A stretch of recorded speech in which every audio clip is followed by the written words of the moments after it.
Parmusi, persembahan Parmusi Jawa Barat. Assalamualaikum warahmatullahi wabarakatuh. Sahabat Madania, kembali bersama saya pada program Ngopi di Parmusi. Kali ini kita akan berbincang kembali bersama Pak Iwan Hermawan, Ketua Forum Aksi Guru Indonesia. Pak Iwan, ini kan lagi musim online, musim pembelajaran jarak jauh. Nah, bisa Pak Iwan jelaskan tentang pembelajaran jarak jauh di dunia pendidikan kali ini? Plus minusnya Pak Iwan gimana tuh? Ya gini kan, dengan corona ini kan Allah sudah memperingatkan sebagian kenikmatan kita dikurangi. Iya. Termasuk diantaranya kenikmatan untuk mendapatkan pendidikan. Dan ketika tanggal 22 Maret 2020 semua guru kaget, siswa kaget.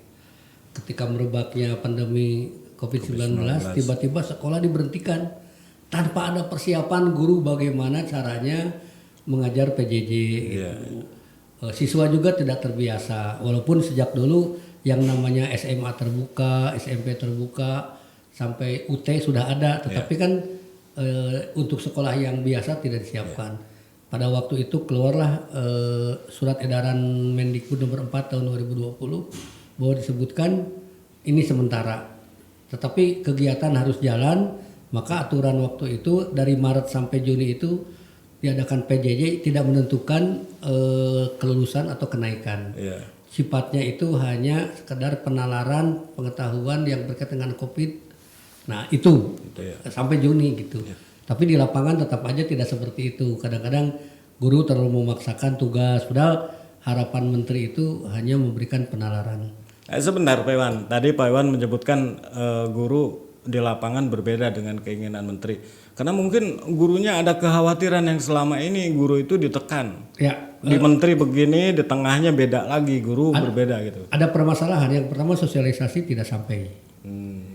Itu yang pertama. Yang kedua ada idealisme guru, ingin memberikan ilmu sebanyak-banyaknya sesuai dengan target yang diberikan. Waktu itu kan misalkan kalau 10 kompetensi dasar itu baru 6 gitu. 4 lagi belum. Kata menteri berhenti, udah aja kasih nilai guru. Nah, ada lagi yang guru idealis atau sekolah idealis ingin menghasilkan sekolah yang lebih bagus karena favorit.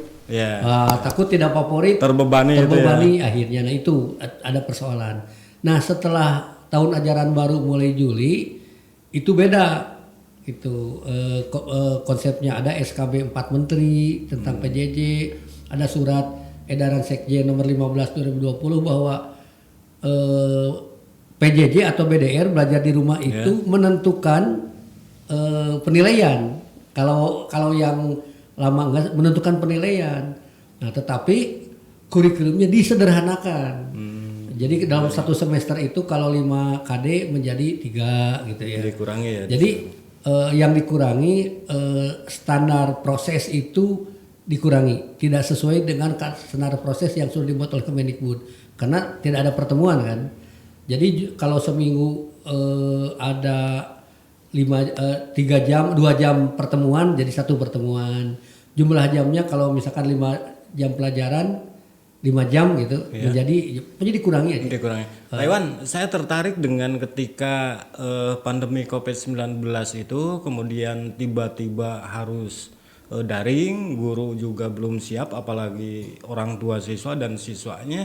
Nah, itu ada semacam gegar budaya gitu di masyarakat kita. Itu apa yang dilakukan oleh organisasi semacam PGRI dan PAGI itu untuk membantu para guru? Saya mencoba memberikan penjelasan lewat media sosial.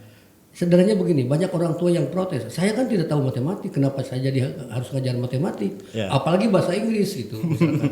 Ada orang tua yang gagap bahasa Inggris. Saya katakan, pendidikan itu ada formal, informal, dan non formal. Tugas kami para guru itu tugas pendidikan formal, mengajarkan ilmu pengetahuan. Ketika PJJ ilmu pengetahuan diberikan oleh guru dan tidak boleh memaksakan. Tugas orang tua adalah pendidikan informal. Maka yang harus dilakukan pendidikan oleh orang tua itu pendidikan moral, norma. Yang selama ini jarang bertemu dengan anaknya. Ketika bertemu PSBB, lockdown, tiap hari bertemu, di situ kesempatan orang tua untuk mendidik gitu, pendidikan informal, bagaimana tata cara kesopanan begitu. Itu yang saya maksud, orang tua jangan ngajarin matematik kecuali dia ahli matematik, tapi berikanlah kesempatan mendidik gitu ya.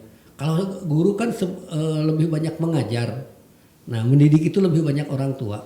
Nah, tapi sebetulnya tugas guru itu mendidik yang mengajar, tetapi dominan mendidik itu ada di orang tua. Di orang tua, ya. Jangan lepas jadi orang nggak benar tiba-tiba yang disalahkan sekolah. Padahal ada pendidikan pokok yang harus diberikan oleh orang tua sejak dini kan. Nah sekarang saatnya pada saat seperti orang tua. Jadi itu pembagiannya. Dan di masyarakat pun tugas pemerintah bagaimana pendidikan di lingkungan masyarakat yang lebih positif. Nah jadi saya mencoba memberikan itu kepada orang tua, kepada termasuk menteri pemerintah, kepada guru. Dan guru jangan terlalu menekankan dengan khusus begini. Nah itu Kang, jadi kita selalu, makanya kalau Iwan Rajana Facebook, Rajana media sosial, karena kita itulah bagian dari perjuangan kami dengan media sosial. Dulu enggak, saya mau ngirim berita aja, ngetik dikirim ke fake, kalau 10 koran berarti 10 fake, 10 fake kali 75.000 gitu. Itu zaman tahun 2000-an masih seperti itu. Kan di kantornya belum ada komputer gitu. Diketik wartawan juga ketiknya masih. Nah, tapi sekarang udah modern, artinya sosialisasi perjuangan pagi itu atau menyampaikan sesuatu yang lebih bagus kepada masyarakat itu lebih mudah gitu kan. Nah ini Pak Kang Iwan, yang dalam fase sampai Juli itu masa uji coba gitu bagi guru dan orang tua itu untuk PJJ masa mencari darurat. Kalau sekarang kan kita regulasinya ada kan gitu. Nah ini kemarin tuh seringkali bentrok antara guru dengan orang tua tuh dalam tanda petik gitu. Orang tua bilang guru enak katanya ngajar, sekarang yang ngerjainnya orang tua yang ngurus anak gitu. Nah itu respon dari organisasi guru gimana supaya terjadi komunikasi yang lebih harmonis lagi antara guru dengan orang tua, karena kalau tidak terbangun bisa bahaya juga kan. Gimana? Ya sekarang kan sebetulnya tidak seperti itu.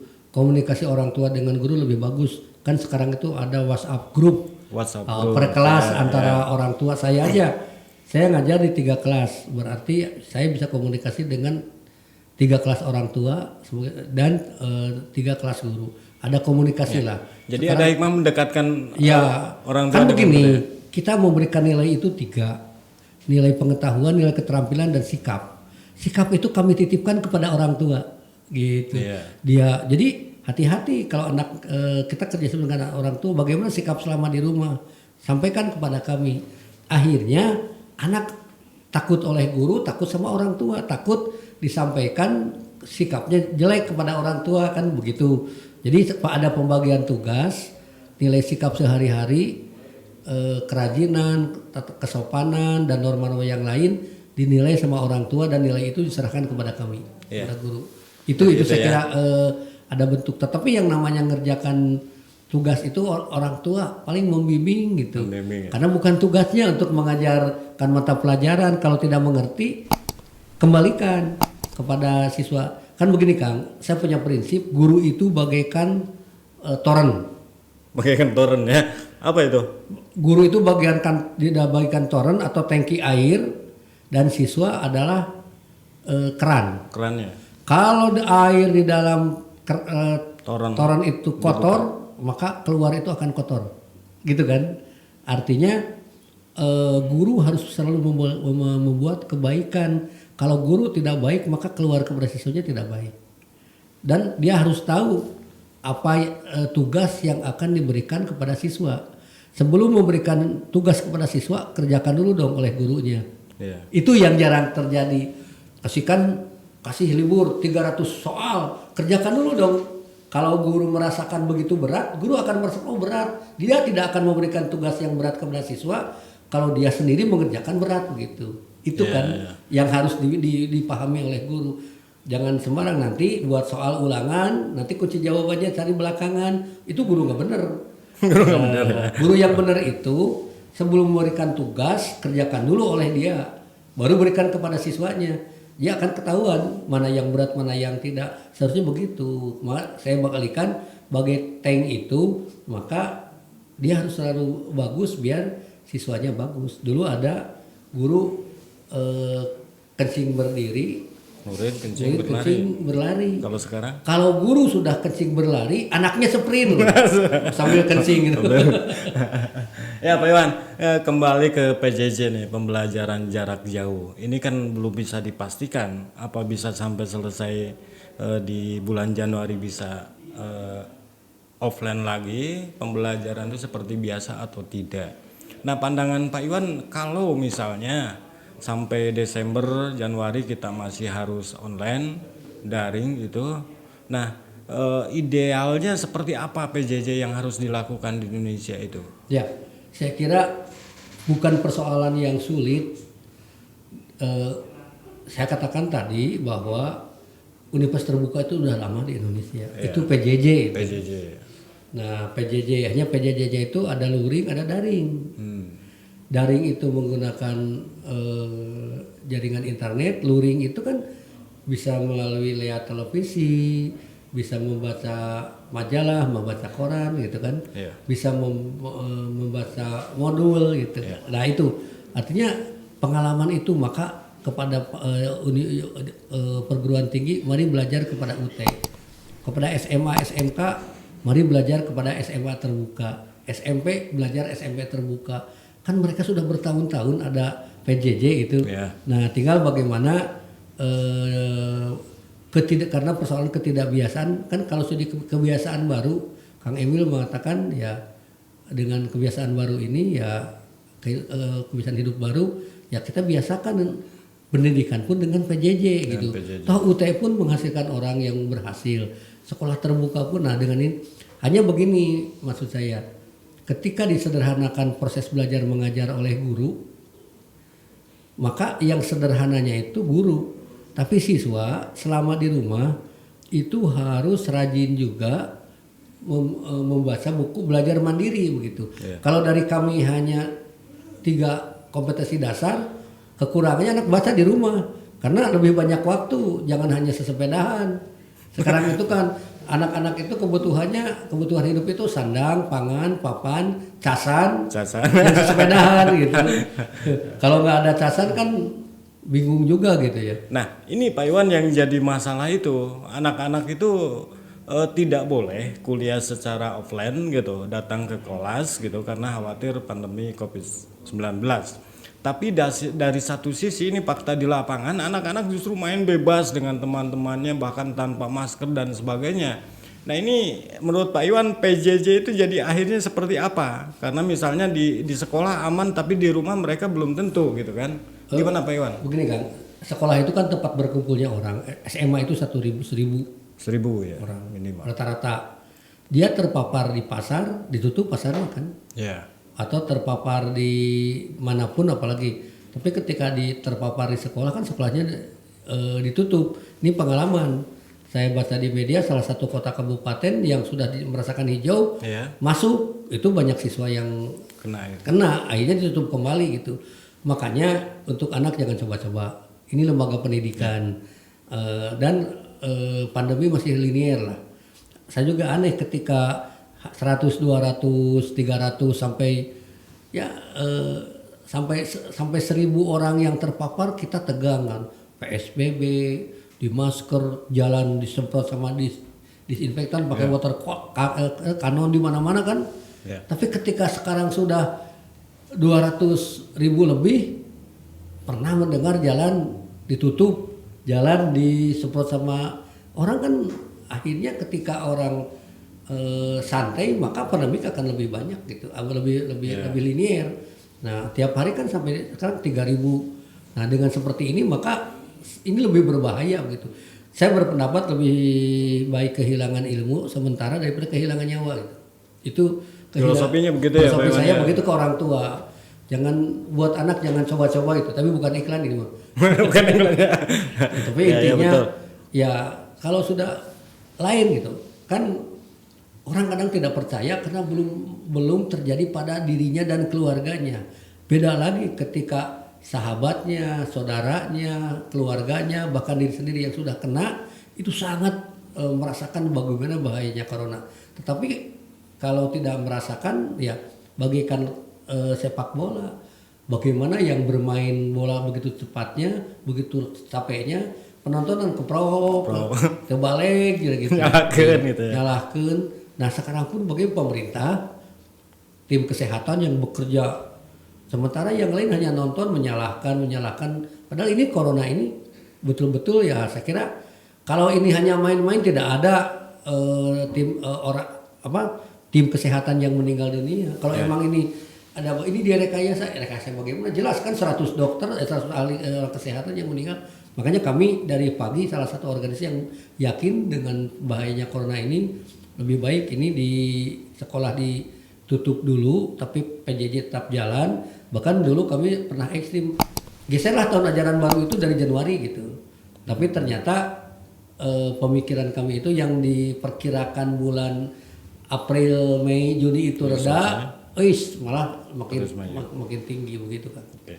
Nah Pak Iwan bisa ceritakan dikit lah tentang plus minusnya PJJ itu, karena tidak bisa menutup mata gitu kelemahan dari PJJ itu. Ya plusnya aja dulu lah. Yeah. Guru jadi hebat sekarang. Jadi hebat, guru-guru jadi dia melek teknologi begitu. Kalau kita lihat konten di YouTube itu banyak guru-guru yang membuat media pembelajaran sendiri dimunculkan, itu hebat lah. Yeah. Karena guru yang gaptek tidak bisa mengajar bagaimanapun sekarang. Maka satu hal anak jadi dia melek teknologi, guru yang tua pun jadi seneng teknologi itu. Negatifnya yang pasti bagaimanapun tatap muka mengajar akan lebih bagus daripada PJJ. Karena ada komunikasi. Ya komunikasi langsung lah. Sekarang komunikasinya tidak langsung. Kalau komunikasi langsung kita ngajar, jelas anak bisa dipaksa untuk belajar. Sekarang kan kuncinya di orang tua. Anak belajar kita paksa gitu. Kadang-kadang dari 36 siswa yang belajar terus-menerus itu paling sekitar 60%. Sisanya toh tidak ada sanksi. Kalau waktu belajar kan keluar tanpa izin aja dimarahin guru gitu. Sekarang kan kalau kita lihat, kalau sekolah rambut panjang sedikit pun langsung digunting atau diberi sanksi. Sekarang kayaknya udah lama nggak belajar, rambutnya udah panjang-panjang gitu. Bahkan warnanya juga sudah beda-beda. Ya. Sudah dicet gitu. Nah Pak Iwan, kira-kira persiapan yang harus dilakukan oleh para guru dengan orang tua siswa, tentu dengan siswanya, ini dalam masa adaptasi kebiasaan baru agar efektivitas pembelajaran itu bisa luar biasa, gimana kira-kira? Yang penting kontrol kan. Kontrol. Jadi setiap dia ngajar, dia berikan evaluasi sejauh mana tingkat keberhasilannya. Toh persoalan kuota sudah tidak ada masalah. Sekarang itu siswa lagi kebanjiran kuota. Dapat dari Provinsi Jawa Barat, provider juga memberikan gratis, belum Kemendikbud. Sekarang itu lagi mendata semua nomor HP milik siswa Indonesia SD ya. Jadi persoalan kuota ya nggak jadi persoalan, yang jadi persoalan ketika tidak ada sinyal. Itu. Bingung kan? Ya betul. Kuota ada, HP ada, tidak ada sinyal gitu. Ada. Maka alternatif lain, saya sih sempat mempunyai gagasan dan menghimbau kepada orang-orang radio nih, bahwa ketika ada tsunami di Aceh, pantai selatan, Pangandaran, itu ada radio-radio komunitas tiba-tiba untuk membantu korban. Kenapa sekarang tidak membuat radio komunitas setiap desa sehingga guru bisa ngajar di radio tersebut begitu. Anak-anak mendengarkan radio kan tanpa pulsa. Saya dipanggil guru SD ngajar misalkan matematika di radio komunitas. Warga sekitar mendengarkan semua gitu. Itu saya kira ini disebut dengan luring luar jaringan. Tidak hanya melihat televisi, tapi dengan televisi lokal di daerah, televisi streaming itu kan, atau memang radio. Ini radio yang paling besar. Anak itu sore-sore mendengarkan informasi pelajaran itu.